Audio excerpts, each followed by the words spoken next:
বলছো আমার সাথে একটু ইফতারের কাজে সাহায্য করো? সকাল থেকে লেগে আছি, কাজ শেষই হচ্ছে না। তুমি কি কাজ করতাছো যে সকাল থেকে লেগে আছো এখনো কাজ শেষ হচ্ছে না? দেখো বড় মিয়া, ফালতু কথাবার্তা বইলা আমার মাথা গরম কইরো না। এমনিই সারাদিন রান্নাঘরে আগুনের সামনে থাকতে হয়। চুপচাপ এসে শরবত বানাও, ইফতারের সময় হয়ে যাচ্ছে। হ্যাঁ হ্যাঁ, বুঝছি। রমজানে একটু আরামে বসে আছি, সেটাও ওনার সহ্য হচ্ছে না। চিনিটা কই রাখছো? দেশে কি নতুন আইসো নাকি আজকে? আমি কেমনে জানবো চিনি কই রাখছো? মোবাইল থেকে নিস্তার পাইলে তবে তো জানবা।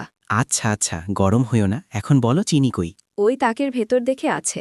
আমি বুঝি না, রমজান আসলে তোমার আখলা কেমনও হয়ে যায় কেমনে? তোমার এত বোঝার দরকার নেই। তুমি যদি বুঝতা তাহলে তো আমার দিন আর এমনে যায় না। ফাউ কথা বন্ধ করে জলদি ইফতার বানাও। তোমার এত তাড়া থাকলে তুমি নিজেই করো না। আমি নিজে বানাইলেও তোমার থেকে ভালো বানামো। তোমার রান্নার যে স্বাদ, তোমার থেকে ভালো তো পাশের বাসার ভাবির রান্না। হ্যাঁ, তা তো ভালো লাগবেই। এজন্যই তো বলি সারাদিন মোবাইলে কি করো, তাইলে গোপনে গোপনে এসব চলতেছে। দেখো, বেশি উল্টাপাল্টা বইকো না। হ্যাঁ, এখন তো আমার কথা উল্টাপাল্টাই মনে হবে। এখন তো অন্যজনের কথা সোজা সোজা মনে হবে। না শুকরা না ফরমান মানুষ।